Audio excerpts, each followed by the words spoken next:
Bueno, otra vez nuevamente, buenas tardes. Daremos inicio a esta plática que la maestra Sofía Pérez Martínez podrá exponer en torno a la ley de patrimonio cultural. Es una ley muy importante en términos de protección y conservación del patrimonio cultural, pero también nos hablará de alguna manera cómo dentro de esta ley se contemplan varios criterios a proteger. Muchos elementos patrimoniales tangibles e inmateriales y bioculturales. Y bueno, entre ellos están los archivos históricos en términos de patrimonio documental. Pero también quisiera comentar que Sofía Pérez es actualmente directora de Patrimonio Cultural de la Secretaría de Cultura del Gobierno del Estado. Y Sofía es antropóloga, es una experta en manejo de archivos. Durante los años que sirvió para el gobierno federal a través del Instituto Nacional de Antropología e Historia, pues es quien hizo el programa de conservación y catalogación de los archivos históricos. Y bueno, ella conoce muy bien toda esta experiencia. Y también, bueno, no solamente ha contribuido a la conservación, catalogación, la propia investigación de los mismos, sino que también es una experta en uno de los patrimonios culturales más importantes que tiene el Estado y de manera ancestral, que es el asunto de la ganadería. Si alguien sabe ganadería en Chihuahua, en términos culturales, antropológicos, históricos, es Sofía Pérez. Ella ha publicado, ha coordinado 2 libros, uno con la Unión Ganadera, un documento extraordinario que trae referencias documentales muy importantes de la historia de la ganadería a partir de la Unión, y otro libro que también, en este caso yo participé con ella, que es ¿cómo se llama el libro? Cultura y Patrimonio, Ganadería y Patrimonio Cultural de Chihuahua. Ganadería y Cultura. Sí. Y bueno, ese es un logro muy bonito porque se otorgó un premio nacional de arte y ciencia a este texto que otorga el Instituto Nacional de Antropología e Historia. El premio Antonio García Cubas. Y bueno, Sofía igual es una gran conocedora del patrimonio cultural a nivel estatal, y muchas gracias, Sofía, por permitirnos escucharte y escuchar tus propuestas en torno a este asunto de la ley. En fin. Gracias, Sofía. Adelante. Muchas gracias por la invitación y la oportunidad de poder exponer cuál es el propósito de tener una ley de protección del patrimonio cultural. Y de alguna manera, bueno, creo que no los veo a todos ahorita, pero nos conocemos y ya sabemos, pues, quiénes somos, en qué estamos. A lo mejor no quiero ser muy obvia para decir muchas cosas, pero si hay alguna pregunta que no entendamos, pues con todo gusto estoy a la disposición. Sí es importante mencionar que esta no es la primera ley de patrimonio cultural. Se hizo una a principios del siglo XXI, 2001 creo fue que se aprobó. Y de alguna manera la institución que le tocaba ejercer esta ley, llevarla a cabo, era el Instituto Chihuahuense de la Cultura. Hizo los pininos de lo que ahorita es la Secretaría de Cultura y lo que tiene que ver con el tema de protección de patrimonio cultural. Federico estuvo involucrado en muchos de estos proyectos que ahorita ya han ido avanzando, se consolidan. Estos cambios no les dieron para atrás, sino al contrario, se dio más importancia a esta parte de la cultura. Si bien el Instituto Chihuahuense de la Cultura le echó muchas ganas y fue la pionera en este sentido, sí, estructural y administrativamente se le entendía poco. Una cosa importante cuando se hace pasa a Lichicula por hacer Secretaría de Cultura, es que administrativamente se crean organismos ya más consolidados y se crea la Dirección de Patrimonio Cultural, a donde nos invitan a trabajar. Y obligadamente, después de hacer la ley de desarrollo cultural, que tampoco tenía el Ichicul, pero que estaba todo inmerso dentro de su ley orgánica, ya se crea una ley de desarrollo cultural en la que establece, homologada con la ley federal, establece la cultura como un derecho humano. Y junto con esto, pues esto implica que tengamos también este patrimonio, lo que es el patrimonio material, inmaterial y biocultural, como también parte de este derecho humano. Y así es como la Secretaría de Cultura decidió crear esta dirección. Y les voy a platicar más o menos cómo está el asunto de qué áreas son las que está ya trabajando como tal la dirección. De tal manera que dentro de la estructura de la Dirección de Patrimonio está el área de museos. A mí me toca coordinar los museos que a final de cuentas contienen estas colecciones de patrimonio cultural. Unas veces son históricas, otras son paleontológicas, otras son de arte arte pictórico y movimiento urbano, pintura moderna. Y además tenemos la relación con y la relación muy estrecha que también viene desde hace ya más de 30 años con la Unidad de Culturas Populares, que es la que impulsa el proyecto PACMIC, y que nosotros colaboramos directamente con ellos para todo lo que tiene que ver con, sobre todo la relación, no nada más es el apoyo al programa de PACMIC, sino también en sistematizar la información que se ha generado durante 30 años en estos proyectos de desarrollo cultural, de culturas populares y de culturas étnicas. Adicionalmente, también está en nuestra área, está bajo nuestra área, el Archivo Histórico del Estado. Se crea con esta ley ya el Archivo Histórico del Estado. Ahorita estamos de fiesta porque ya se creó la ley estatal de archivos. También había una, pero esta también ya está homologada con la Ley General de Archivos, en donde ya establece todo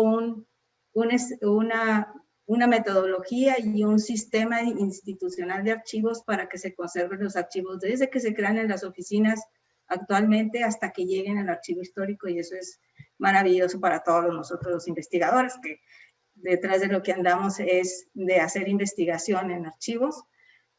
Ya tenemos el caminito para conservar la documentación y que en un futuro todo lo que sea digno de conservación vaya a dar a los archivos históricos. Entonces, para eso, para nosotros es una maravilla. La acaban de crear, la acaban de aprobar la semana pasada, todavía no la publican en el periódico oficial, pero ya tenemos una ley. Esta ley de archivos va a tener en un futuro un archivo general del Estado, que es el que va a coordinar a todas las instituciones, todos los sujetos obligados a instrumentar su sistema institucional de archivos. Pero ese es otro tema. Y la otra área que tiene la Dirección de Patrimonio es de culturas étnicas y diversidad cultural, que tiene también mucha relación con el PACMIC, y ahí registramos todo lo que es, lo que hemos ido haciendo es el registro de estas manifestaciones culturales y el fomento a través del libro y la lectura de la conservación de las lenguas indígenas a través del fomento de la literatura y la poesía. Tenemos un premio Erasmo Palma y un premio Enrique Servín, que uno está dirigido a niños y el otro a adultos, para que en su lengua puedan desarrollar la literatura, la memoria, etcétera, etcétera. Entonces, estas son las grandes áreas que tiene los departamentos que tiene la Secretaría. Y también está el Departamento de Patrimonio Arquitectónico del siglo XX. Este es muy importante porque, a final de cuentas, la arquitectura del siglo XX, que son 100 años de historia arquitectónica, en la anterior ley no tenían una definición ni una protección muy definida, y una de las cosas que nosotros, con base en la experiencia, ya Federico les habrá platicado, es que en la anterior ley no existía una determinación. Si bien se hizo la primera ley como una continuidad a la limitante del Instituto de Antropología, en donde nada más protege hasta siglo XIX, lo del siglo XX, si bien estaba protegido, no tenía definiciones. Bueno, y ahora hay un poquito más de definiciones que vamos a ver ahorita. Y pues como ven, todo lo que tiene que ver con patrimonio está ligado, ¿verdad? La cultura es muy amplia, y estas especificidades que tienen cada una de las áreas y cada uno de los grupos humanos o de los sectores sociales, cada uno va creando sus manifestaciones culturales y tenemos que atender en términos generales una amplia gama de sectores, de temas de patrimonio. Somos muy poquitos, pero como en todas las instituciones somos poquitos, no tenemos recursos, pero tenemos muchas ganas. Y esta es la forma como la Secretaría de Cultura, a través de la Ley de Patrimonio y la estructura administrativa, va agarrando un poco de más forma, y ahorita estamos tratando, ya estamos un poquito avanzados en el reglamento de la ley, y estamos trabajando sobre eso. Esperamos que para finales de esta administración podamos tener ya un borrador muy definido ya sobre la reglamentación. Como ustedes ven, reglamentar esta variedad de cultura y esta cantidad de información y reglamentar el acceso a la cultura como un derecho humano, crear metodologías para la sistematización de la información, crear repositorios en donde se pueda consultar, se pueda registrar, se pueda tener a la mano, pues es muy complejo. Lo está viendo Federico ahorita con todo el proyecto que él tiene.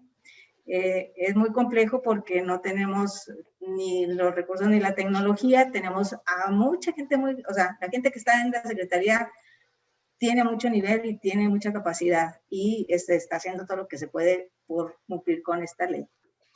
Bueno, esta es una frase del gobernador en términos de, al parecer fue cuando creó la Secretaría de la Cultura, y entonces, bueno, pues este es el espíritu de la ley, es esta, crear en esta diversidad una fortaleza y convivir con toda esta gran diversidad que tenemos en el Estado, que siempre creemos que no existe. Nosotros somos norteños y somos llanos, pero no tanto. Tenemos muchas particularidades que son precisamente esa riqueza, esa diferencia con otros estados del país que nos da nuestra propia identidad y nos distinguen de maneras distintas. El objetivo de la ley tiene 3 objetivos específicos que es importante que los conozcan. Es garantizar este derecho humano de acceso a la cultura, en lo relativo a lo que es la protección, conservación, salvaguarda, acceso y disfrute de este patrimonio cultural, y los conceptos de lo que es patrimonio material y inmaterial, bueno, ahorita los vemos, y obviamente siempre favoreciendo el diálogo y la interculturalidad, así como el marco legal nacional e internacional en el que estamos obligados a cumplir. El otro objetivo principal de la ley es establecer las bases y generar las condiciones para investigar y hacer todos estos objetivos que vimos en el artículo anterior. Es cómo le vamos a hacer para investigar, para proteger, para capacitar, para salvaguardar. En eso estamos, ¿verdad? Para eso es parte del reglamento, y estos proyectos que se hacen en comunidad, en coordinación con otras instituciones, asociaciones civiles, académicos, y tratar de alguna manera de ir ampliando este espectro para trabajar de una manera transversal con todos, ¿no?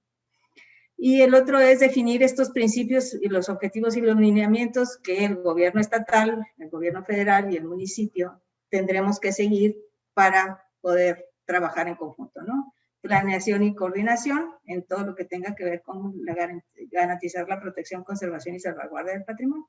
Estos son específicamente los 3 objetivos. Además, bueno, es coadyuvante con el Instituto de Antropología e Historia en términos de patrimonio, que puede ser la instancia federal que tiene más competencia. También tenemos relación con Bellas Artes, también tenemos relación con otras instituciones, pero bueno, principalmente eso es, en la Ley de Patrimonio, es ser coadyuvantes con el Instituto de Antropología. Cuando decimos coadyuvantes no quiere decir nada más que poder cumplir que la Ley de Patrimonio Cultural del Estado pueda tener la fortaleza y darle continuidad a la ley federal de zonas y monumentos. ¿Qué quiere decir esto? Que el Estado asume como propia la obligación y la parte que le corresponde en la conservación del patrimonio, ¿no? Aquí, entonces, esta es la parte y la coordinación que tenemos que estar llevando a cabo con todas las instancias a nivel y los convenios que a nivel nacional tenemos suscritos en las convenciones internacionales. La definición de patrimonio, yo creo que ya la han visto ustedes durante todo este proceso, y yo creo que pues la ley lo tiene muy definido. Esta es una ley que es la que tiene UNESCO. Está homologada la ley con este criterio, entonces pues no inventamos el hilo negro, sino asumimos lo que es esta definición. Y bueno, ustedes la están leyendo ahí, es todo aquello que produce la comunidad, ¿verdad? Y ahí vamos a tener límites, y sus expresiones están en todas estas áreas, que son desde la paleontología hasta la lingüística, etcétera, etcétera. Estos criterios que vemos aquí, la multiculturalidad y la interculturalidad, son también estos conceptos donde existe el asumir esta coexistencia de la diversidad. Y la diversidad en términos de espacios, de lenguas, de culturas, y además este diálogo de reciprocidad, nadie arriba del otro, ¿verdad? Entonces este es también uno de los principios de UNESCO, que son muy importantes tenerlos. Todavía créanlo, ¿no? Cuando uno dice, es que queremos fomentar a que las manifestaciones indígenas estén en este lugar, hay gente que todavía se resiste. Entonces necesitamos ir saliendo de esto, y es un trabajo nada más de un proceso educativo y de formación. Esta es la definición de patrimonio cultural material, todo aquello que son bienes muebles e inmuebles, que forman partes de estructuras y formaciones naturales en donde el hombre ha intervenido o les está asociado a alguna creencia, etcétera, etcétera, en diferentes momentos históricos, ¿no? Este es principalmente. El patrimonio arquitectónico son las edificaciones representativas de una sociedad que representan una ideología, parte de la economía, de la tecnología. Es un producto histórico determinado, por eso es tan importante las fechas en la arquitectura. De alguna manera son un primer criterio de abordar qué es más viejo, qué es más nuevo, o qué es más, o por qué se da un estilo en cierta época, ¿no? Y tienen un significado para alguien, o forman parte a final del tiempo, en este recorrer del tiempo. Con leer la arquitectura de una ciudad se lee la historia, ¿verdad? Es un elemento muy importante para conocer nuestra historia. Los valores intrínsecos que tiene la arquitectura, del manejo de materiales y los conocimientos, este patrimonio de conocimiento que se genera alrededor de esta actividad. Aquí van algunas de las fotografías de cómo era la ciudad, cómo está ahorita y cómo van cambiando. De cuáles son nuestras arquitecturas. Aquí tenemos ya edificios que ya no están otros, pero ahí se van siendo. Esta es nuestra sede, esta es la casa de gobierno, que ahora es sede de la Secretaría, y bueno, pues esta es una bonita foto, no muy clara, pero de cómo es esta edificación. El patrimonio inmueble protegido es una de las consideraciones que se estableció puntualmente para la protección del patrimonio inmueble, y se estableció ya por ley, ya no necesitamos ninguna declaratoria. Con este artículo está declarado patrimonio protegido toda aquella edificación, déjenme quito esto de aquí, aquellas edificaciones que están vinculadas a la historia social, política, étnica, económica, artística, religiosa, civil o militar del Estado, y que tenga más de 50 años. Obviamente este 50 años va cambiando cada año, entonces ahorita ya andamos en los 70. Todo lo que está construido antes de los 70 está protegido. Pero además, ahorita es importante que les comente, estamos trabajando en la catalogación de los inmuebles que tienen estas características. Pero adicionalmente, hay otra categoría por ahí que ahorita la vamos a ver, en donde establece lo que está protegido por ley. Y siempre está el planteamiento de que no es suficiente tenerle el criterio de 50 años, sino tener otros criterios. Y ahorita estamos ya también ya trabajando en la última versión de cuál arquitectura y por qué sí es importante y por qué sí se conservó o no. Ahorita por ahí les voy a pasar una diapositiva de todos los estilos que tenemos por ahí y de la importancia que esto también va a estar dentro del reglamento. Entonces, de alguna manera ya vamos avanzando en ir definiendo exactamente qué edificaciones, qué características, qué zonas de siglo XX deben estar protegidas y además tendrán que estar también en los planes de desarrollo urbano. Los inmuebles construidos entre 1900 y 1930, que era el principio, la primera idea que tuvimos de crear la ley del 2000, era lo más importante que nunca se especificó así en la anterior, pero esta arquitectura de transición del adobe al ladrillo y el concreto y el acero, se dio en esa época. Entonces, lo que Lina siempre ha tenido la limitante de protegerse es Chihuahua, tiene casi toda la arquitectura histórica que tenemos, tiene sistemas constructivos del siglo XIX, y es en esta época en donde ya se empieza a introducir otros materiales y se van dando esta mezcolanza. Y entonces, ese periodo está protegido ya por ley, no necesitamos declaratoria para esto, sino ya todo la obra que se va a hacer en la arquitectura de este tiempo, pues está ahí, tienen que venir, ahora sí, así como van con el INA, tienen que venir con nosotros. Y entonces, bueno, esa es la parte que nosotros también atendemos. Y los sistemas constructivos tradicionales, pues bueno, siguen siendo el conjunto de los elementos materiales de cada época, ¿verdad? Y entonces, en este sentido, los tradicionales son de 1900 para atrás y los que tengan este sistema constructivo y estén construidos hasta el 1930, ¿verdad?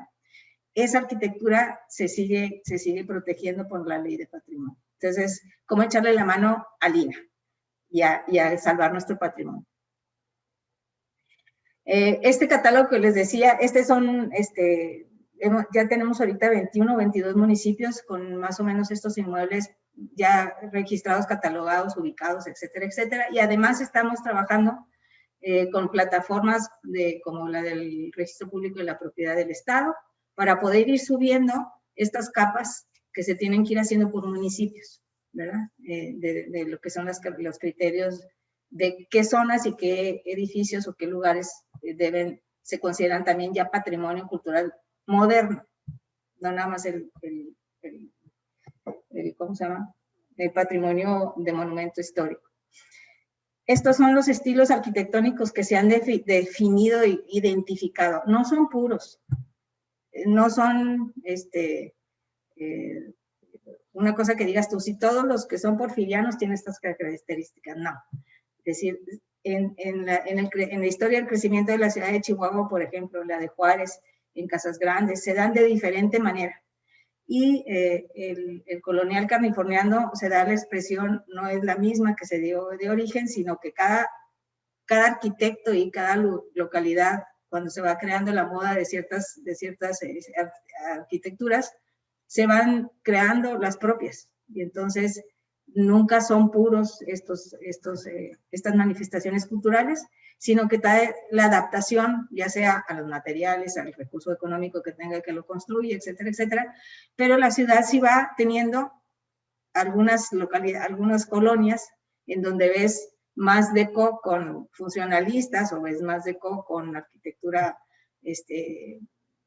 neoclásica o podemos ver la arquitectura que le decía nacionalista, que es entre indígena, española, etcétera, etcétera. Eso ya lo estamos describiendo todos nosotros en esta descripción que estamos haciendo de los estilos arquitectónicos que comprenden este periodo de hasta los 50 y casi todos hasta los 70, ¿verdad? Entonces, en este sentido, el reglamento va a estar enriquecido con esta descripción de cuáles sí de este gran periodo y esta gran variedad de arquitectura se considera patrimonio cultural, ¿sí? No todos los que han construido en 50 tienen estas características, no en todos lados, pero sí, ahí vamos a ir definiendo, porque obviamente no habrá institución, ni por mucho dinero que tenga, ni siquiera el municipio, que tenga la capacidad de defender, si no es con una definición o con un límite de decir que sí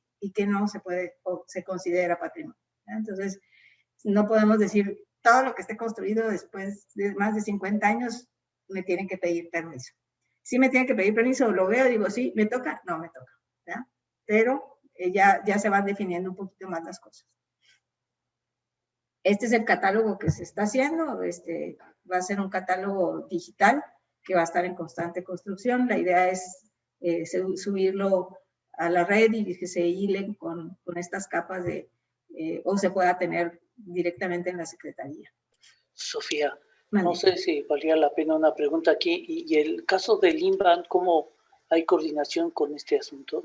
Sí, sí tenemos coordinación. De hecho, lo que tenemos que hacer, ya una vez que ya tengamos todos, ya estamos trabajando en los estilos arquitectónicos, ya quedamos que se los mandamos a ellos y que nos digan cómo los vamos a coordinar, ¿sí? Que ellos nos digan, sí, no, así se va a hacer, etcétera, etcétera. Entonces, pues ahí va, sí, hay relación con ellos. Es el Instituto Nacional de Bellas Artes. De Bellas Artes en el área, sí, la Dirección de Arquitectura. Ok, muy bien, gracias. Sí. Ya lo vamos viendo poco a poco. Como ven, bueno, son de una arquitectura así que todo el mundo decimos, sí, este es patrimonio. También todas estas estilos arquitectónicos son muy particulares, ya tienen nombre cada uno. Yo no soy la experta, los que sí son expertos son los arquitectos y quien está encargado de esto. Es importante mencionar que en este trabajo nos ha ayudado mucho, no nada más Anelí, que ha trabajado de sola a sola levantando catálogos, sino Esther Enríquez, que tiene una gran trayectoria en este campo académico de la definición de estilos y de patrimonio, ¿no? Más los compañeros que están aquí, Fernando Treviño, que es el arquitecto restaurador, Isaac, etcétera, etcétera. Yo nomás estoy aprendiendo. Y bueno, aquí las arquitecturas de los... Anelí, tienes toda la chance de entrarle cuando quieras. La arquitectura de los municipios, con muchas diferencias, etcétera, etcétera. Bueno, aquí se lo va a pasar muy rápido. Nosotros damos autorización de obras para patrimonio. Una de las cosas muy importantes que tenemos ahorita ya con este catálogo que se está llevando a cabo en los municipios es precisamente establecer esa relación en la que los municipios nos tenemos que coordinar con ellos para la protección de su propio patrimonio, ¿verdad? Y entonces llegamos con un inicio de catálogo y les decimos, a ver, tengan, nada menos el viernes va a venir la gente de Casas Grandes, porque ellos son pueblo mágico, tienen un proyecto de reglamento de imagen urbana y vamos a platicar con ellos, ya tienen la primera propuesta de catálogo nuestra y van a venir con nosotros a platicar de cómo se tiene que hacer su reglamento o qué tienen que incluir ellos en su reglamento de imagen urbana para proteger no nada más la parte de monumentos, sino la parte de Secretaría de Cultura, que es el patrimonio arquitectónico moderno.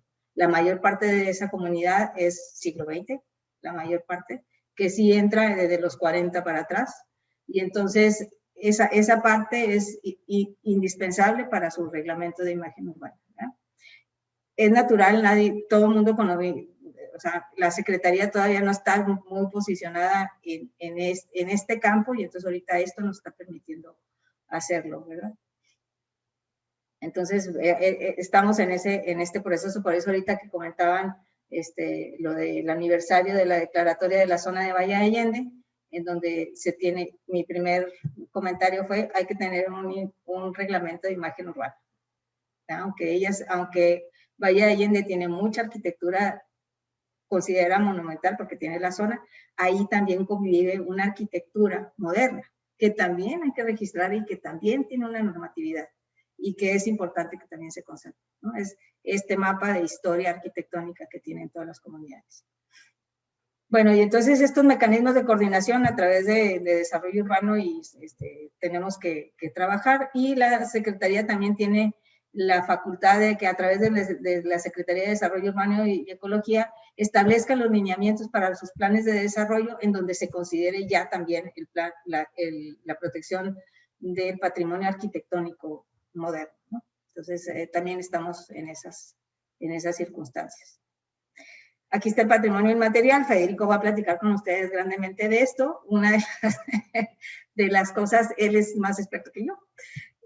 Una de las cosas que estamos trabajando, y qué bueno que está aquí la gente de Valle Allende, y cuando yo llegué aquí, me encontré que había habido 1 o 2 solicitudes, más las que se metieron últimamente de la administración municipal, para declarar el Ceremos como patrimonio cultural. Estamos trabajando en la creación del expediente técnico que tenemos que hacer. O sea, es toda la justificación, la historia y la documentación de por qué Ceremos se tendrá que declarar patrimonio, qué características cumple para considerarlo patrimonio declarado, ¿verdad? Y todo lo que implica es, cuando uno hace una declaratoria de patrimonio, ya sea material o inmaterial o biocultural, debe de estar aparejado con un proyecto de manejo o con un fin específico y con un programa de conservación y salvaguarda. Eso quiere decir que tiene que entrar la comunidad a trabajar en este objetivo. Entonces, una vez que ya tengamos este expediente, que ya está a punto de tenerlo, lo voy a poner a consideración primero de algunos especialistas, de las autoridades de aquí de la Secretaría, y después vamos a acudir a la comunidad para establecer con ustedes un trabajo comunitario para que ustedes lo revisen, lo vean, lo modifiquen, lo cambien y decidan cómo y qué quieren hacer con este patrimonio. A final de cuentas, aunque el Instituto de Antropología tenga la normatividad, aunque la Secretaría de Cultura sea la que norme en cierto tipo de patrimonio, realmente los que tienen el patrimonio son los municipios y la comunidad en términos generales. Entonces, no sirve de nada que yo lo declare si la comunidad no está de acuerdo, o no lo conoce, o no lo acepta como tal, o no se hace lo que se considera que es importante. Entonces, eso es lo que vamos a terminar haciendo. Nosotros integramos un expediente, pero hay que acudir con la comunidad para que a final de cuentas lo avale y se haga la declaratoria primero municipal y luego estatal. ¿Por qué? Pues porque si el municipio lo acepta, quiere decir que hay un compromiso, y si no, pues yo no puedo hacer nada desde fuera, ¿verdad? El trabajo de la Secretaría es colaborar y de la comunidad del municipio seguirlo cuidando. En todos los sentidos, el arquitectónico, a final de cuentas. El patrimonio biocultural, también Federico es el experto en este asunto, él se los va a platicar mucho más, pero bueno, es todas aquellas prácticas de los pueblos originarios y todo el conocimiento que han tenido las comunidades rurales y los pueblos originarios a través de sus recursos naturales, y va creando una cultura de manejo de suelos, de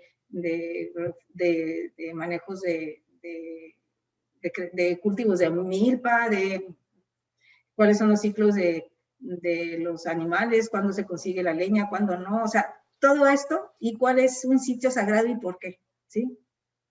Todos tenemos, las comunidades occidentales se llaman iglesias, esos sitios sagrados. Aquí se llaman otro lugar.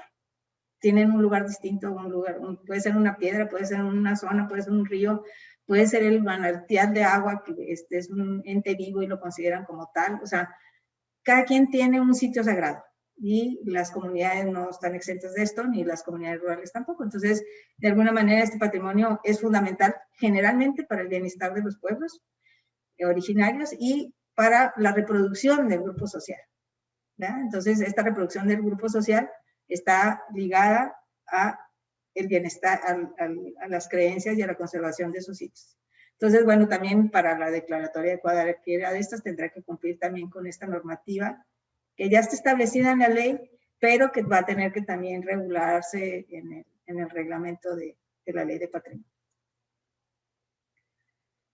Por ley, existen 2 declaratorias de patrimonio cultural que ya no necesitan otra declaratoria, ya son declaratoria, y por eso existen estos órganos administrativos, como es el Departamento de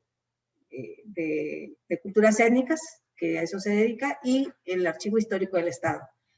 Están considerados patrimonio cultural las lenguas de los pueblos originarios y los archivos históricos del Estado, ¿sí? También en la ley federal existe esta declaratoria como bienes muebles, monumentos históricos. Pero los archivos ahora, en esta nueva concepción de lo que son los archivos, para nosotros, o sea, para el patrimonio, la ley de archivos también establece patrimonio documental, todos los archivos que se generan en la función pública. Son la memoria de las instituciones. Y entonces, lo que nosotros generamos como funcionarios públicos a través de un proceso técnico de gestión documental, se establece cuáles son los documentos que se tienen que conservar para la historia, ¿sí? Habrá papeles que se puedan tirar, pero no todos. Y existe un mecanismo y un método para saber cuáles sí y cuáles no. Así rapidito se los digo. Todos aquellos documentos que digan y se pueda ver cuál es la historia de las instituciones, en donde sean las estadísticas, los informes, una serie de cosas que tienen que ver, todo aquello que de alguna manera cada institución tiene una función y una obligación, y todo lo que demuestre que está cumpliendo con sus funciones, eso se debe de conservar, ¿sí? Y todo aquello que genere un gasto.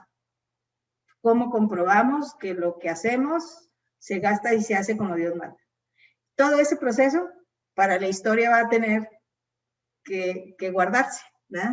Las estadísticas de población, los métodos de cómo se generan estas estadísticas, y la Oficina de Derechos Culturales está cumpliendo con nuestra ley. Todo eso se tiene que reglamentar, y eso es lo que la ley de archivos está protegiendo con este patrimonio documental. Son de los estados y de los municipios, más el archivo histórico, que es el que protege esencialmente la ley de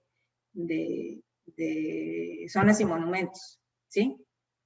Pero la información es de quien la genera, entonces está bajo la normativa del INAH y bajo la normativa del Estado, cada uno en su nivel, ¿sí?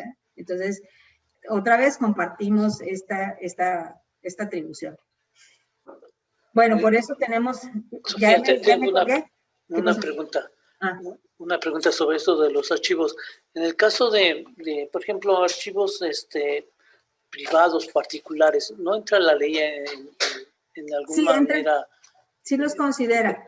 Los considera como aquellos en los que, aquellos archivos privados que tengan significancia para la historia, o que sea un archivo muy completo, y que sea representativo, a través de un procedimiento que también está establecido en la Ley General, se pueden considerar patrimonio cultural y se quedan en manos de quien está o no, dependiendo de qué es lo que quiera el dueño hacer con ellos.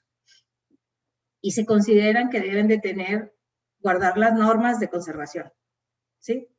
Casi siempre estos archivos son ya históricos.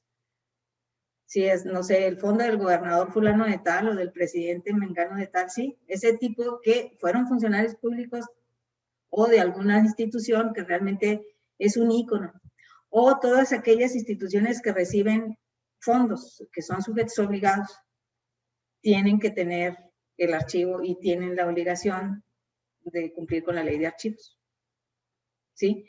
Ya de su archivo histórico, eso es otro asunto, ¿sí?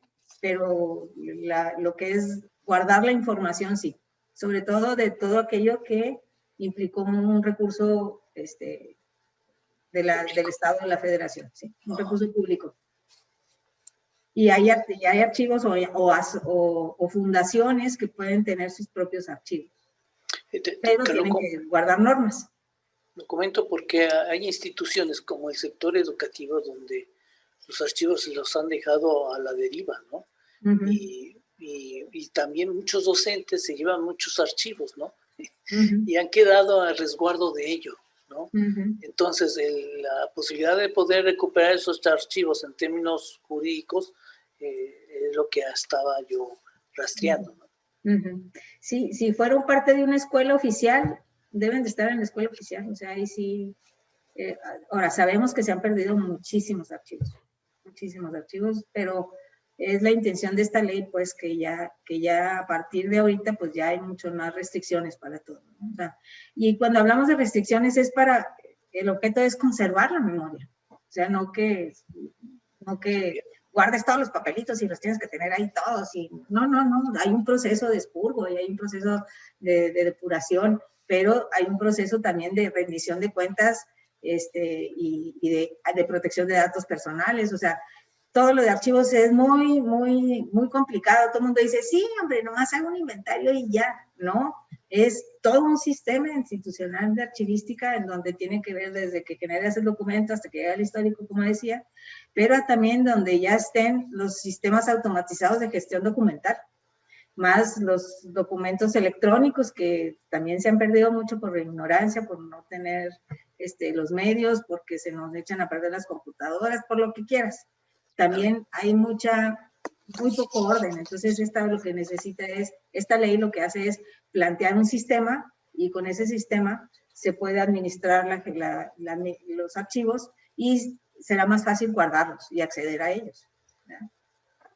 Pero sí hay un mecanismo. Sí, hay un mecanismo contemplado. Sí.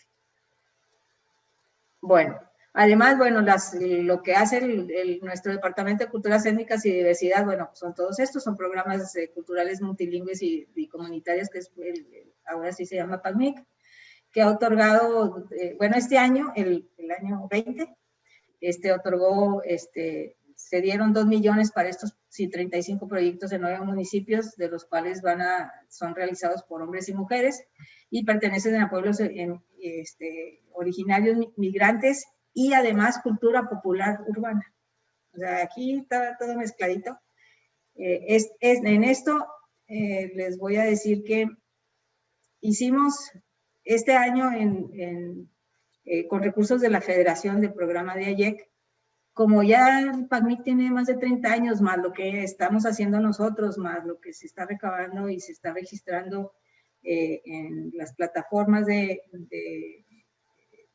pues más bien déjenme, es que se me escapó decirles, ahorita se los digo. En todo lo que nosotros estamos trabajando, estamos haciendo el inventario de todos los expedientes y todo lo que se ha producido en estos tiempos. Déjenme les digo más o menos, son como 2,000 y tantos expedientes de PACMIC Prodici y de los expedientes que tenemos nosotros, más todas las publicaciones que tiene la Secretaría, más los objetos que generaron estos proyectos de PACMIC, y queremos hacer un centro de investigación y de consulta de todos estos procesos culturales. Esperemos que pronto tengamos buenos resultados por ahí. Y la plataforma. Tenemos declarado patrimonio cultural el acervo de Erasmo Palma, la producción que tiene Erasmo Palma. Para los que no sepan, fue un rarámuri músico lírico que compuso mucha música y que además escribió y además creo que pintó. Entonces también, fue declarado patrimonio cultural del Estado en 2017. Y en esta declaratoria precisamente se estableció que la Secretaría tenía la obligación de registrar todos la música que tiene.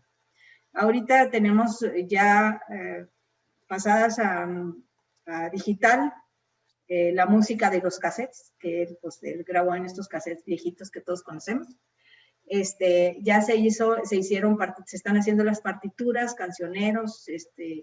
Él escribió siempre en español, porque él es producto de la escuela rural bilingüe, y entonces, pero siempre transmitiendo la tradición de toda la comunidad.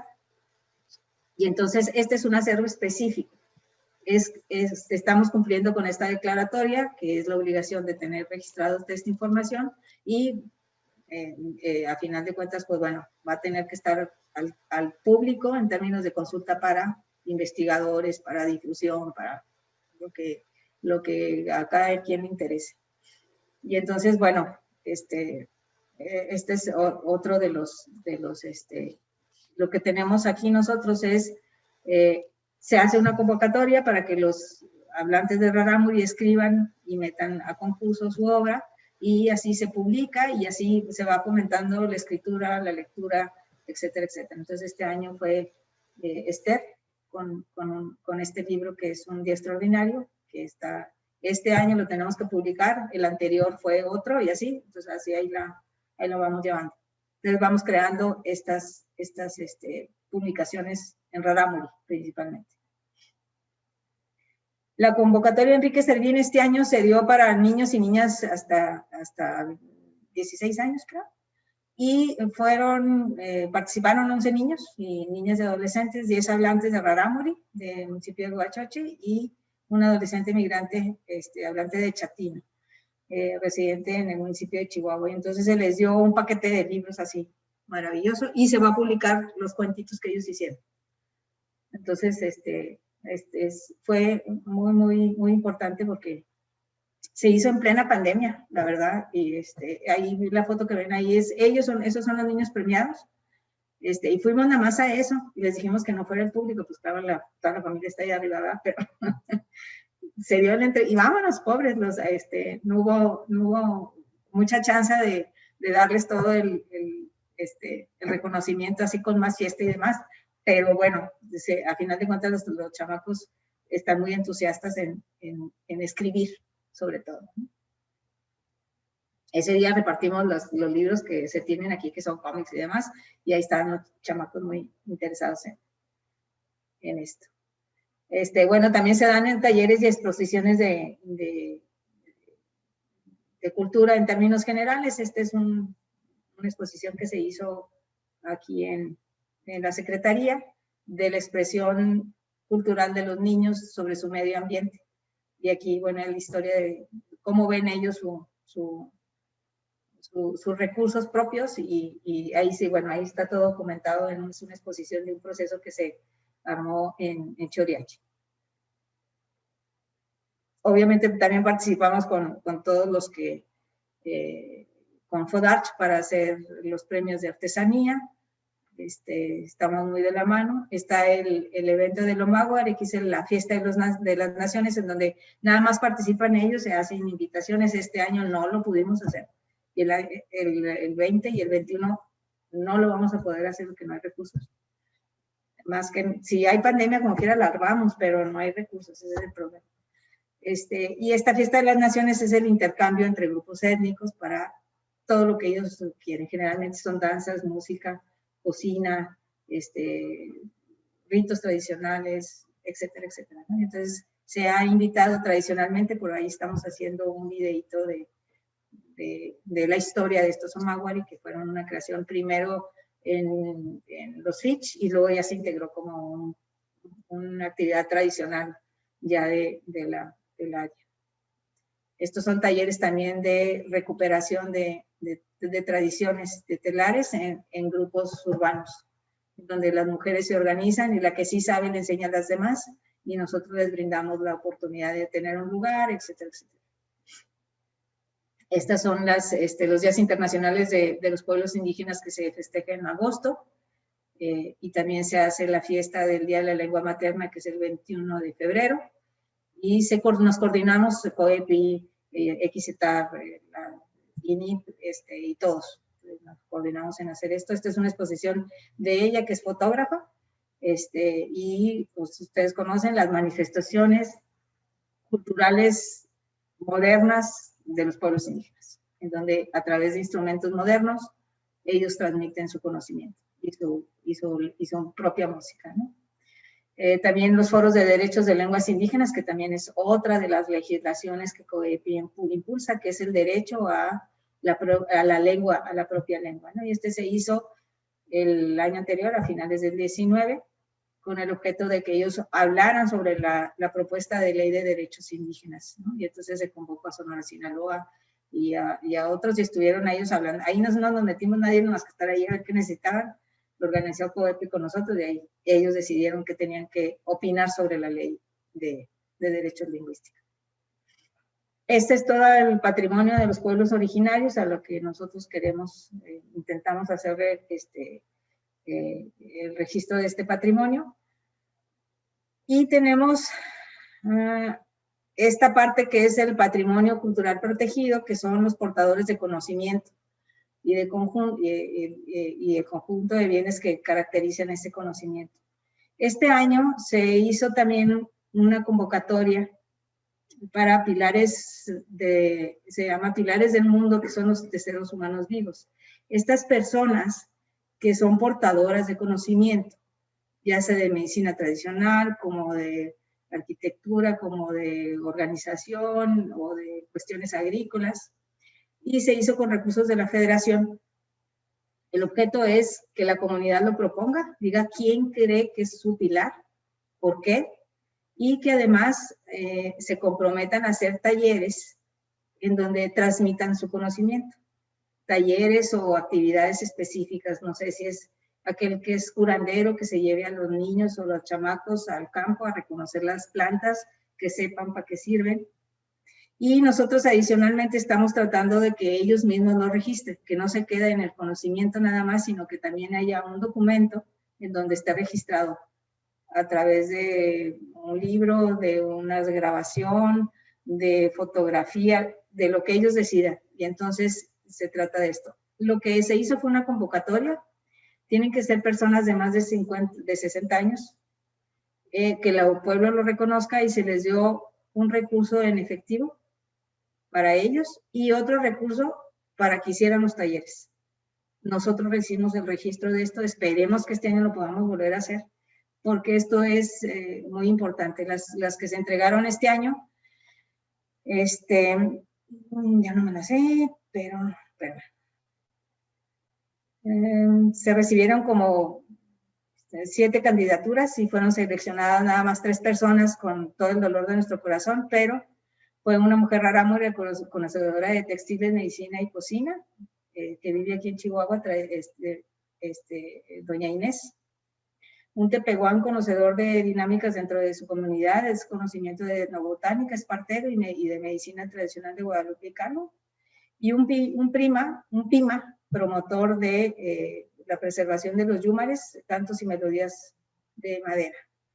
Y entonces, bueno, la idea es esta, darles el reconocimiento del conocimiento que tienen y esta tradición. Estas son las actividades que generalmente estamos haciendo. Bueno, este es un mural que se hizo con proyectos de PANMI, que está aquí en la ciudad de Chihuahua. Está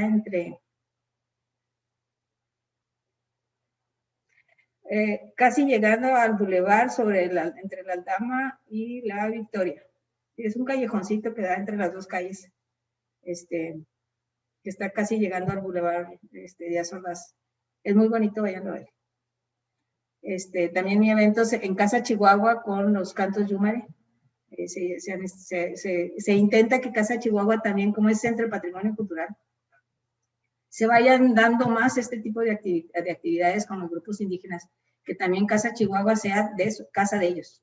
Ellos son parte de este patrimonio y también de las culturas urbanas, ¿no? Y poco a poco vamos a ir cambiando.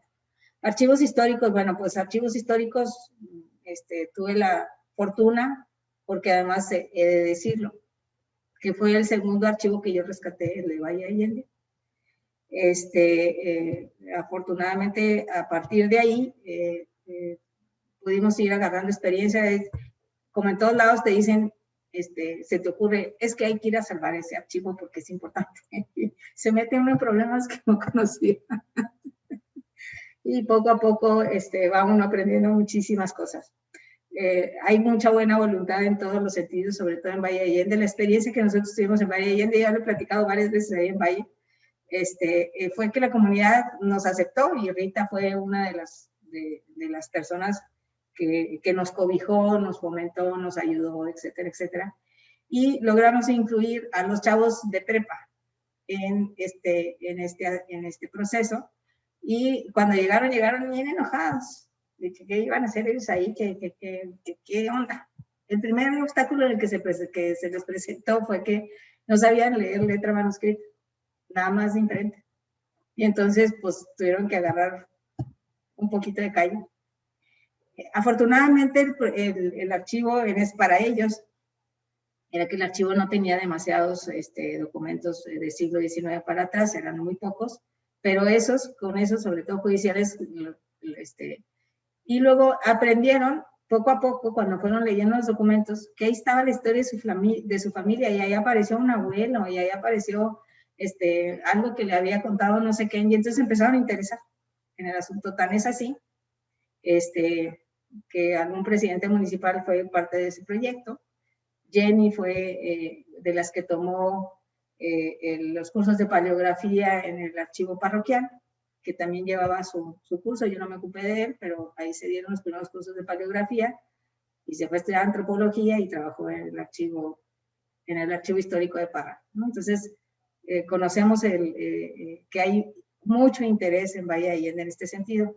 Lo único que a mí todavía no estoy contenta, pero ahí está, es que el archivo de Valle de Allende no tiene un lugar específico.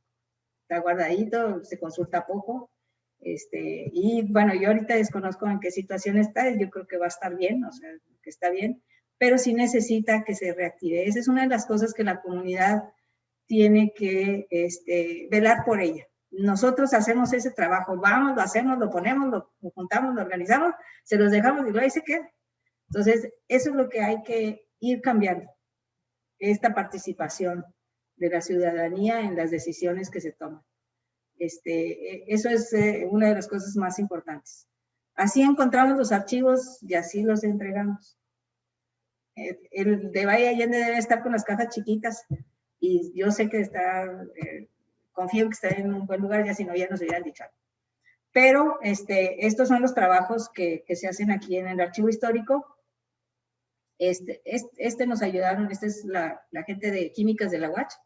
Se nos presentó un problema de hongos en uno de los acervos. Llegaron, nos hicieron una selección, cultivaron los hongos, nos dijeron qué hongos son, nos dijeron qué teníamos que hacer y entonces ya fumigamos. Entonces, estas son las cosas que tenemos que hacer en coordinación con otras instituciones para solucionar los problemas. Las otras actividades que se desarrollan aparte de la organización de los archivos es, ellos todos son profes jubilados que tienen tiempo y que quieren hacer algo. Y van a trabajar 3, 4 horas al día aquí en el archivo y hacen las guardas que se requieren, que son cajas para resguardar libros o documentos que los conservan en mejores condiciones. El espíritu de la ley pues es posicionar la protección del patrimonio cultural, trabajar de manera transversal con instituciones públicas, planes, desarrollo urbano, etcétera, y coordinar los 3 niveles de gobierno. Al final de cuentas, esto es uno de los objetivos para todo. Tanto en intervención de bienes inmuebles, que también Valle de Allende, por ahí tenemos ahí un asunto pendiente con los portales, desde el punto de vista de coordinación. No fue un resultado agradable ni muy bueno y se tiene que solucionar. Yo creo que es una de las cosas que hay que tocar como un problema. Yo sí lo considero un problema, cuál fue la intervención que hicieron los portales y se debe de solucionar. No se ha solucionado y está teniendo consecuencias graves. Esta es las facultades que le da la ley a los municipios. Las autoridades municipales tienen la facultad y la obligación de también identificar, junto con la Secretaría, proteger y conservar el patrimonio. También tiene la facultad de declarar su propio patrimonio y si quiere lo escala al Estado y si no quiere no. Ahí sí, cada quien toma esa decisión. Hay que formular y dar seguimiento a los planes y proyectos para la conservación de inventarios, registros, etcétera, etcétera, de todo el patrimonio, que es lo que de alguna manera están haciendo ustedes con este programa de capacitación para la conservación del patrimonio. Yo creo que es muy importante que se aterrice en este tipo de acciones para registrar el patrimonio cultural. Integrar las listas indicativas. Este es un procedimiento establecido por UNESCO. Que hay que tener las listas de cuál es el patrimonio que la gente va identificando y cuál es el que está en peligro de riesgo. Y en ese peligro de riesgo, tomar medidas urgentes, ¿sí? Y estas medidas urgentes, pues, tiene que participar la comunidad. Y hay que proponer, se puede también proponer al Ejecutivo la emisión de una declaratoria de un bien municipal, coordinar con la Secretaría todas las acciones de identificación de zonas protegidas o de fundamentación de declaratorias, etcétera, etcétera. Y el caso que les platicaba ahorita de el Ceremos es lo que estamos haciendo un poco. promover incentivos fiscales para la conservación al interior del municipio. Como todos sabemos, ahí el patrimonio arquitectónico es valiosísimo para todo lo que tiene que ver con la conservación de la zona de monumentos, y buscar de alguna manera junto el ECA Nahuéame, que es uno de los proyectos con los que se está financiando este programa que lleva Federico, también da la apertura y la posibilidad de que se pueda restaurar patrimonio cultural, arquitectónico, y se pueda conservar. Entonces, ahorita les platico así rápido cuál es ese, y luego para que ustedes vayan, el municipio vaya viendo qué posibilidades hay de meter como un programa de rehabilitación de imagen urbana en Valle, para que puedan darle otro carácter al municipio y le puedan tener recursos para intervenir. Convenir con propietarios de inmuebles del valor cultural y establecer las acciones encaminadas para ello, elaborar reglamentos y programas, vigilar la protección y conservación. Y entonces este sería el círculo virtuoso que intenta con la ley, es la Secretaría de Cultura con los municipios y colegios de arquitectos, pues específicamente para arquitectura, pero se aplica también para todo lo demás. Las listas indicativas, las reuniones de trabajo para fijar criterios, establecer mecanismos de intercambio de información, y crear convenios, sistematizar la información y programas en un futuro, ¿no? Este sería el círculo. La otra actividad que hace la Secretaría, o la facultad que tiene la Secretaría, es crear comités técnicos de patrimonio cultural, de todo tipo.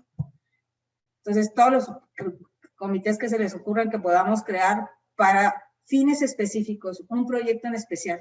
Puede haber 5, 3, 10, 1, un comité. Si es un comité especial para determinar la pertinencia del Ceremos, lo hacemos un programa de trabajo hasta que se concluye y se termine el comité técnico y sigue otro, ¿no? Si es para ver un programa de restauración de uno de los inmuebles, se hace un comité, se trabaja de manera coordinada con todos y se da adelante. O sea, este es un mecanismo eficiente, rápido para, con base en un programa de trabajo, llevar a cabo un fin.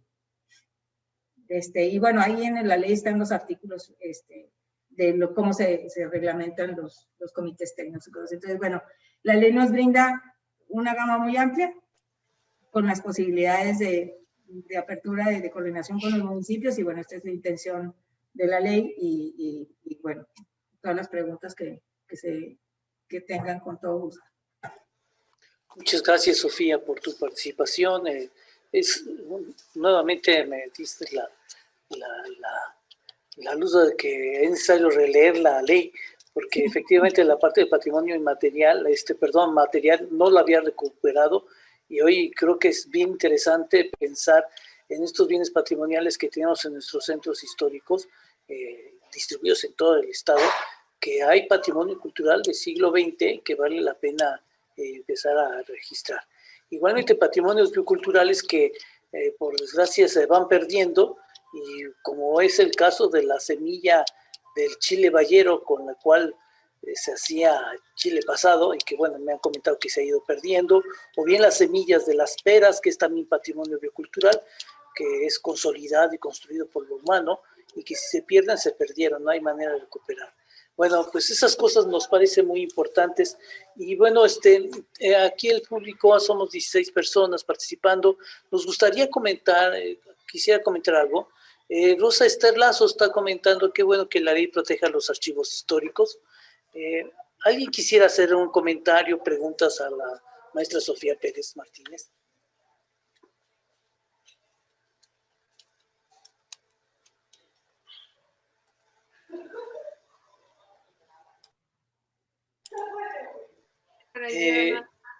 Adelante, Carla.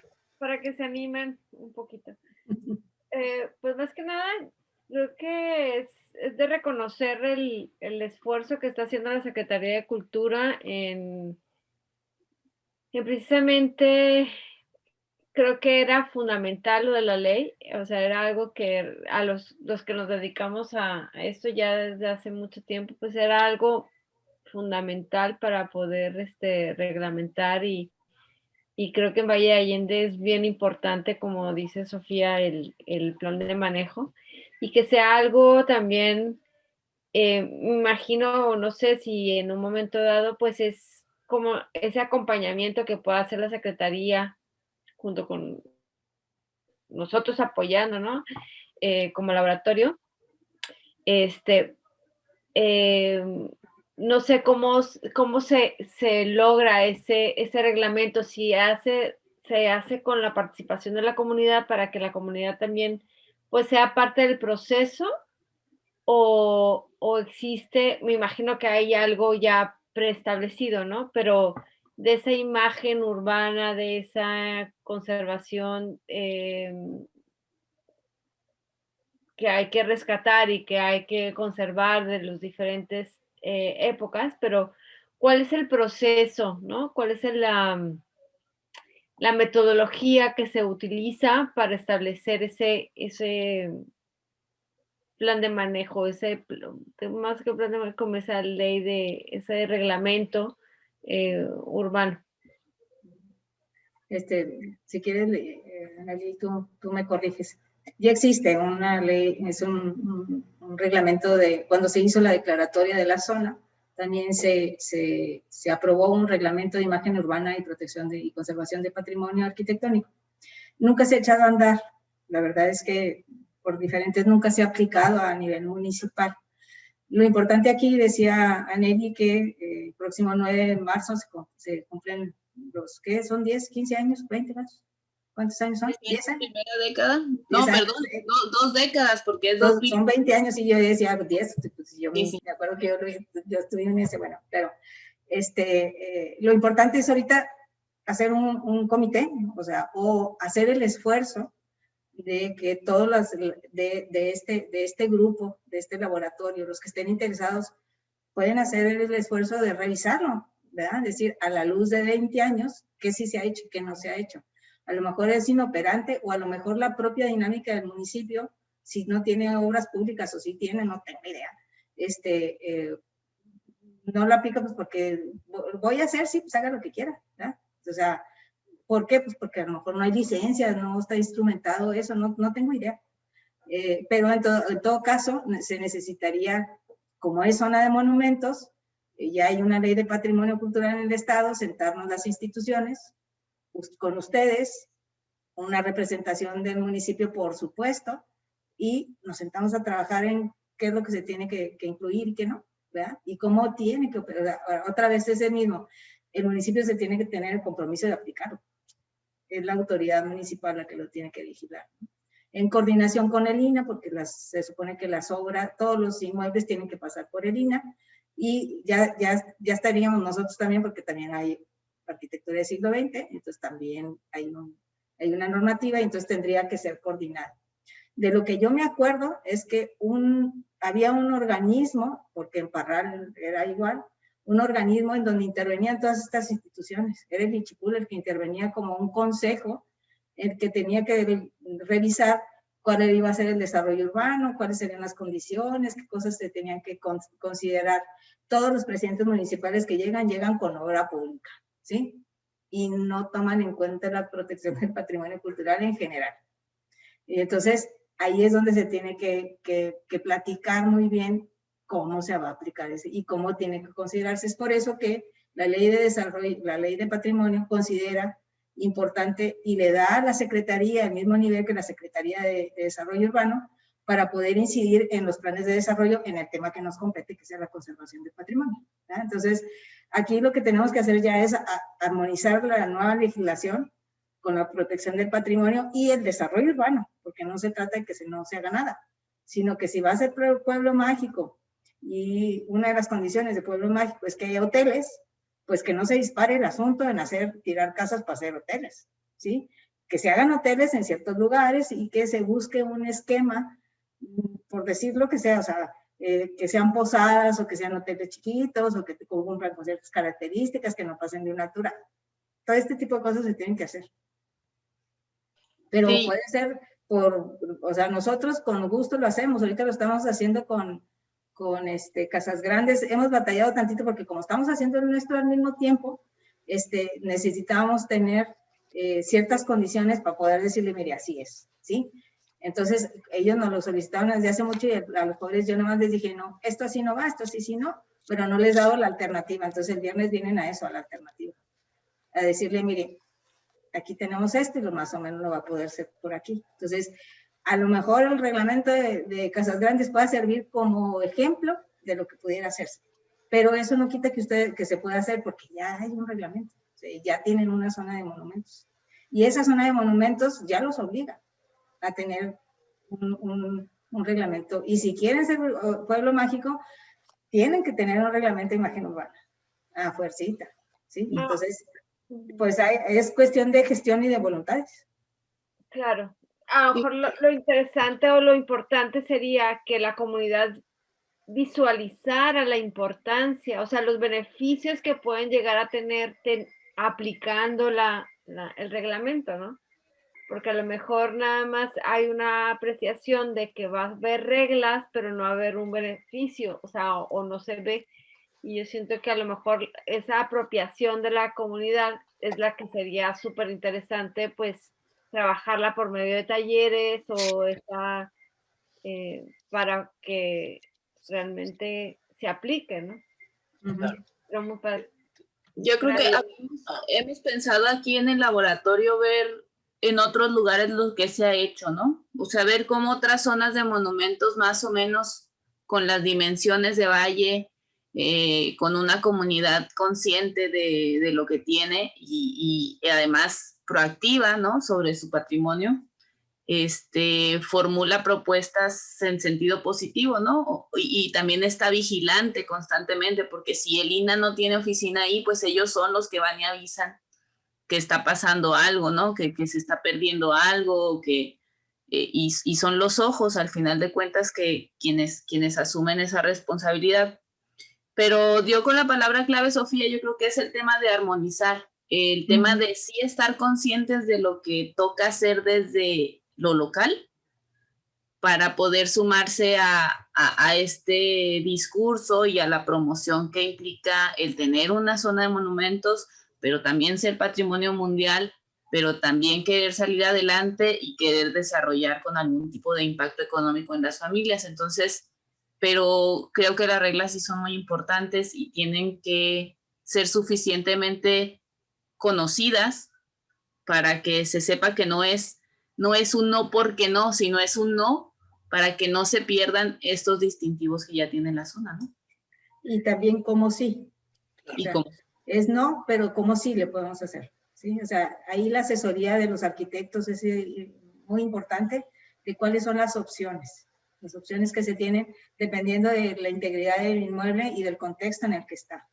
¿Sí? Sí, no es lo mismo decir te autorizo un hotel en las afueras por donde entra la carretera, que salvo que haya algún impedimento biocultural o ecológico, como un manantial o no sé qué, pero que sea en la mera zona, ¿sí? O que el inmueble realmente tenga un valor, aunque esté aislado, tenga un valor excepcional o algún valor importante. O sea, todas estas condiciones deben estar en la normatividad. De alguna manera ya están en la estatal y en la federal, pero un reglamento tiene que ser operativo. ¿Cómo hacerlo?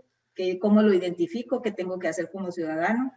¿Por qué está considerado patrimonio? Etcétera, etcétera. O sea, todo eso se tiene que socializar y platicar con todos, ¿no? Rosester Lazo creo que tenía la mano levantada, ya la bajó, pero si gusta participar, adelante. Sí, buenas tardes, muchas gracias. Buenas tardes. He escuchado ahorita referente a todo eso de la ley para los archivos y qué bueno, mire, yo aquí en Parral soy encargada del archivo histórico de aquí del municipio. Hay en algunos lugares referente a los documentos, por ejemplo, en el Panteón hay un archivo, el Panteón de Dolores, que funciona desde 1850, y hay documentos ahí y los tienen pues arrumbados en cajas. En Mina La Prieta también hay mucho documento. En Minas Nuevas también hay muchos documentos. Entonces, al querer hacer algo, me dice, no, es que todo tienes que consultarlo con el INAH. Pero yo sé que el INAH a veces tarda mucho en contestar. Y escuchaba ahorita que los municipios también ya a lo mejor pueden tener alguna facultad, ¿no? Para tomar decisiones, ojalá y así fuera. Aquí, por ejemplo, está la Secretaría de Cultura del municipio que ahora está a cargo directamente del archivo.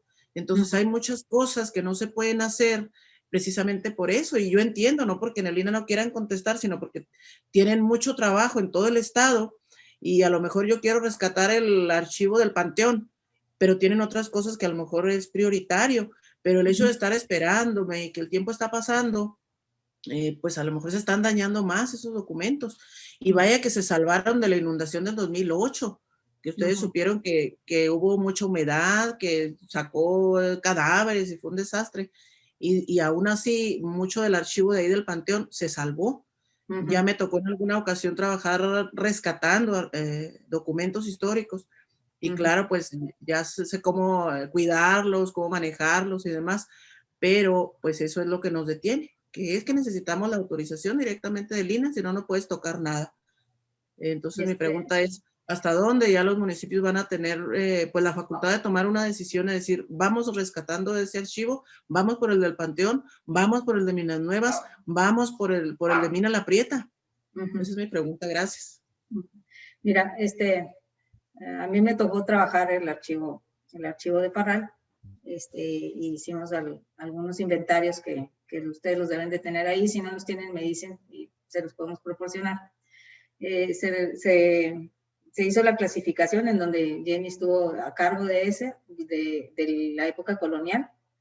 Cuando estaba Jenny en esa época fue cuando se sucedió lo de la inundación del Panteón y se llevó parte del archivo, se llevó a la Mina La Prieta, y luego ya pues las administraciones se van desentendiendo, etcétera, etcétera.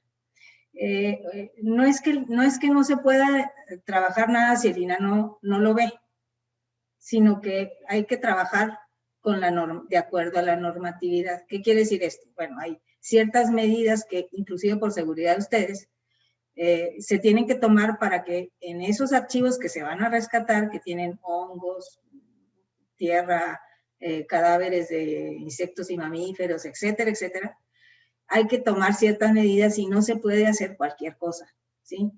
¿Por qué? Pues porque son documentos que están en peligro de desbaratarse o que pueden contagiarlas de cosas que no les conviene a su salud. Entonces, sí existe una normatividad, estamos tanto la Secretaría como el INAH. Ahorita no sé si el INAH sigue con el proyecto de archivos históricos, no sé, si tengan gente con las que puedan ustedes coordinarse. Ustedes digan si el INAH no los atiende o no, o estamos de acuerdo, nos ponemos de acuerdo con el INAH para ver qué es lo que se va a hacer o qué es lo que necesitan ustedes hacer. Obviamente lo primero es el diagnóstico, en qué situación está. Si ustedes ahorita hacen un diagnóstico y nos dicen, documenten fotográficamente qué archivos están mal, en qué condiciones, en dónde están, nos los hacen saber, ustedes hagan su propia memoria y con eso avanzamos un montón, porque mira, yo he hecho de Parral varios diagnósticos en donde les digo, mire, lo que después tiene que hacer es esto y esto y esto. Y cuando les decimos que necesitan tener gente y tienen que invertirle tantito, ahí termina. El problema no es el INAH, también es la disponibilidad de recursos por parte del municipio para entrarle, ¿sí? ¿Qué hacemos el INAH o nosotros? Les damos asesoría de cómo sí, pero necesitas una norma. O sea, la norma es que pues mejor no le entres así, ¿verdad? Igual que con el trato, ¿por qué? Pues porque te puede dar una infección, y no vas a acabar, no te la vas a acabar. ¿Y qué pasa? Va a pasar, o lo vas a desordenar, te vas a cansar, y luego ya no vas a saber qué hacer con ellos, porque te acabas por aburrir. El trabajo del archivo es horrible, ¿sí? Entrar a un lugar en que está contaminado, sacar las cosas y luego ordenarlo como debe de ser, se necesita paciencia y se necesita voluntad y se necesita vocación, y que te paguen, ¿sí? Entonces, gratis nadie te va a hacer ese trabajo, hay que invertirle al patrimonio. Entonces, lo que se tiene que hacer, o sea, es equilibrar. Yo creo que hay que decir estas cosas porque no nada más es cuestión del INAH, es un presupuesto con gente capacitada que si nosotros queremos que el patrimonio sea un elemento de desarrollo económico, le tienes que invertir como en cualquier negocio, ¿sí? Si quieren que el archivo histórico sea referente y vaya la gente y consulte y sea algo que aunque se vayan a parar el cuello, hay que invertirle, ¿sí? A la arquitectura, a los archivos históricos, a la difusión, a la gente capacitada, o sea, necesitan, con este proyecto de capacitación es bien importante porque ya vas a tener cuadros técnicos para entrarle, ¿sí? Entonces, es importante, nosotros vamos y rescatamos el archivo y luego viene otro y dice, no me gustó cómo lo organizó, lo voy a organizar de otra manera. Nunca acabamos, ¿sí? Porque sucede. Nos ha sucedido. Entonces, no se trata de eso, es una norma. Y la norma tiene que ver, hace trabajo bien hecho para que te dure, ¿sí? ¿Y qué se va mejorando? Pues bueno, a lo mejor antes de todos los inventarios se hacían manuales o a máquina. Ahora ya los hacemos en bases de datos y ya los podemos subir en las redes. Ahora, ¿qué falta? Que se descanee o necesitas un proyecto para hacer digital todo tu archivo. Pero ¿qué va a pasar con los derechos de reproducción o los derechos culturales? ¿Sí? Lo vas a subir en las redes y que todo el mundo lo hacemos, eso no es problema, ¿sí? Pero necesitas un proyecto que cumpla con ciertas normas. No puedes escanear un documento y tener una maquinota que te agarre toda la información porque es muy pesado, ¿sí? Ya tenemos, por ejemplo, Parral tiene un microfilm. Ese microfilm que se hizo en tiempos de Dipeso, ¿sí? En los 60s. Nosotros cuando se hizo el catálogo ¿cómo se llama? Del colonial, porque el siglo XIX no está así, se revisó expediente por expediente, hoja por hoja, ahí Jenny está de testigo que ella lo coordinó, con el microfilm, ¿sí? Ahí se identificaron expedientes que no tenían nada que ver, que estaban juntos, se sacó, se estableció, y en la ficha viene en qué toma y en qué rollo está, ¿sí? Ese trabajo ya no lo puedes desbaratar, ya lo tienes que dejar así como está porque ya tienes toda la historia de cómo fue, quién fue el primero, quién fue el segundo y cómo está ahorita para consulta. Cada época tiene sus particularidades.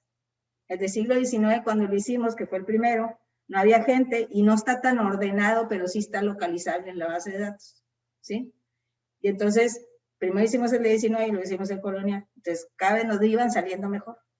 Y ahorita ya está la norma bien establecida. Entonces, ustedes tienen un tesoro, el mejor organizado es el de Parral, ¿sí? ¿Por qué? Pues porque se hizo toda una clasificación. En otros se hicieron rescates y nada más hay inventarios. Y estos son procesos metodológicos que se tienen que ir haciendo porque o no tienes recursos o no tienes un lugar adecuado para trabajar o nada más se trata de rescatarlo y sacarlo del basurero. A mí me ha tocado sacarlos de gallineros y de bajo de la tierra y todo el rollo, pero necesitas saber hasta dónde vas a llegar. ¿Qué es lo que sucede? Por ejemplo, en Valle de Allende hicimos un rescate y se puso en cajas y se hizo un inventario y se supone que se podía consultar. ¿Qué sucedió? Que los instrumentos electrónicos que era cuando todavía no había Windows y ya eran MC2, se hizo en un Fox Pro y ya está caduco y entonces ya nadie, el disco ahí está, pero a ver, léelo. Lo que hicimos fue, pues, imprimirlo, pero no sé si la impresión todavía exista. Entonces, y el archivo, pues ahí está guardado, pero entonces necesitan darle vida. No es suficiente si no tenemos un plan. No es suficiente nada más tener una persona ahí que abra la puerta y la cierre, sino un proyecto de largo plazo para difusión, conservación, mantenimiento y todo, y consulta, ¿sí? Entonces, el municipio le tiene que meter, ¿por qué? Porque además son los dueños del producto. El INAH normará y nosotros también les echamos la mano, pero tiene que haber un compromiso. Casi todos los municipios a los que vamos les decimos, y el compromiso es que usted tenga un responsable de archivo, que no me lo cambie cada rato, ¿verdad? Y que además den atención al público. Todavía no logro, bueno, inclusive en el de Parral, cada cambio de administración nos los corrían y yo tenía que ir a defenderlo y decirle, oiga, no me lo corre porque ya está haciendo, todavía no acaba y entonces necesitamos seguir con esto. Y a veces me hacían caso, a veces no, pero estuvimos ahí fácil unos 10 años haciendo la organización del archivo, pero la verdad es que es muy difícil. Eso sí, a la hora de hacer el informe de gobierno, y rescatamos el archivo histórico, pero no le volvemos a meter un poquito más. Entonces, sí es importante que haya el compromiso institucional y que la comunidad vigile. Si la comunidad no protesta, no dice, no aporta, a veces es desesperanzador ir a hacer todo ese trabajo que se tiene que hacer. Te dicen que sí, hay cambio de administración y se acaba. ¿Sí? Y luego llega acá gente que, y luego hacen lo que quieren, ya cuando está organizado hacen lo que les da la gana. Y entonces uno les dice, oiga, espérese, no, pues yo aquí mando y tal. Entonces, sí es muy importante la norma, sí es muy importante tener reglas, que son las que están establecidas muy claramente, y sí es importante tener un proyecto de Estado, de municipio, de gobierno, para mantener el patrimonio. Están declarados patrimonio y es obligación como tal, por ley federal y por ley estatal, los archivos deben de tener un programa con recursos, por ley. Yo les he dicho miles de veces a los presidentes municipales, métanlo en su organigrama, téngalo dentro de su organigrama para que pueda pedir presupuesto, pida presupuesto para el archivo histórico. Le va a traer cultura y le va a generar turismo y va a generar muchas cosas. Pero no, todavía es hora que no damos ese paso. No es tanto las instituciones federales y normativas, que son las técnicas las que ayudan en ese sentido, sino el proyecto propio de la comunidad. Mi experiencia en archivos es esa, que vamos, lo hacemos, están muy contentos, se pasa el trienio, no hay continuidad y no hay un proyecto firme. Y el archivo de Parral es de los mejores, ¿sí? Es de los mejores. Casi ningún municipio. En el 92 hicimos el primer diagnóstico de los archivos municipales y casi ninguno tiene archivo histórico. Y se han ido perdiendo todavía. Entonces, hay una pérdida de memoria horrorosa. Yo cuando me siento y digo estas cosas, digo, ya no lo voy a decir, pero es cierto, o sea, necesitamos que se haya una conciencia por el lado del presupuesto de cada uno de los municipios. Porque aunque nosotros tengamos un archivo histórico, no nos podemos ir a robar los archivos de los municipios. No los podemos tener albergados en ningún edificio todos juntos. O sea, no se puede, no se debe. No tenemos por qué extraer la memoria de allá para acá. Pero sí el archivo histórico funciona como apoyo, como asesoría, como capacitación. Y ya concretamente, si ustedes necesitan ahorita capacitación para archivos, comuníquense con nosotros y dependiendo de lo que ustedes necesiten, si es archivo histórico, es archivo de trámite y de concentración y archivo administrativo, está la gente apropiada para darles la capacitación. O buscamos una capacitación para que se dé en términos para todos los... Y si están pensando en una capacitación para archivos, pues júntense los municipios de alrededor y lo hacemos. Gracias, Sofía. Gracias, Sofía, por tu participación. Como verán, el tema de la legislación, el aspecto jurídico en torno al patrimonio cultural es tan importante que nos permite definir estrategias y políticas públicas específicas para la protección del patrimonio. Entre ellos está también, en este marco de esta ley para la protección del patrimonio, la educación patrimonial, ¿no? Que es algo muy importante en la estructura lógica del proyecto. Y bueno, estamos terminando esta participación de Sofía Pérez en torno a la ley del patrimonio cultural del Estado y los temas que están vinculados a su protección. Se están sumando en este instante también los compañeros profesores que están tomando el curso de vinculación del patrimonio cultural de Valle Allende con asignaturas, áreas y ámbitos de planes y programas oficiales de educación primaria. Se suman a este curso que por diferentes motivos se acoplaron y coincidieron de que la misma persona que iba a dar la temática, pues soy yo. Entonces decidimos sumarlos aquí, y a los maestros, a los profesores que están tomando el curso, bienvenidos, muchas gracias. Y Sofía, muchas gracias por haber participado con este tema. No te vayas, quédate con nosotros porque... Porque tengo que correr, pero... Bueno, mientras estás, mientras seguimos, ¿no? Porque eres gran conocedora de la cultura popular de Valle Allende y también de los elementos patrimoniales que conforman esta población. A los valleros que están presentes, alcanzo a identificar a Jesús Francisco Luján, gracias Frank por estar aquí, a Almadelia Montes, también veo, bueno, creo que va a estar sumándose la Rita Soto, hay otros compañeros que son de Valle Allende, y su participación va a ser para nosotros, va a ser importante en esta mesa. Bueno, el tema que vamos a abordar... Yo nada más me despido, sí. Muchísimas gracias y estamos a las órdenes para lo que se ofrezca. Muchas gracias Sofía, muy amable por tu participación y estaremos en comunicación. Gracias Sofía.